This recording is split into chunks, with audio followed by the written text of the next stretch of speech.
So welcome back po sa ating pong YouTube channel. So makikita po natin dito yung pintor ay nagsituklapan. Ayan o. So ang ginamit po dito kasi guys ay yung tinatawag na primer. So kaya nagtuklapan yan kasi po ay meron pong sanhi kung bakit nagtutuklap. Kasi ang ginamit po dito guys ay yung tinatawag na tubular na galvanize.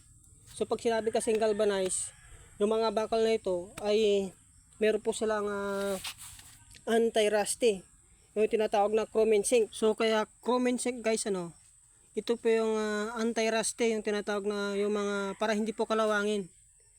Ayun ang chrome and zinc ang tawag sa galvanize.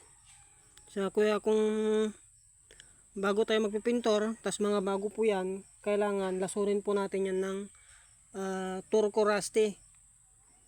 Pag nalason na, pwede na po natin siyang pinturahan para hindi po magsituklapan yung mga pintor. So pag napinturahan na natin yan guys, ay hindi naman magtutuklapan yan. Pero kung wala po tayo nga pambili ng rust yan ay pwede po natin yan ng gamitin ng liha. So lilihain natin yung mga tubo, yung mga tubular para matanggal po yung chemical niya, para kumapit po yung ating pong pintor. So ito na lang yung gagawin natin para maiwasan po natin yung mga ganitong nagsisituklap.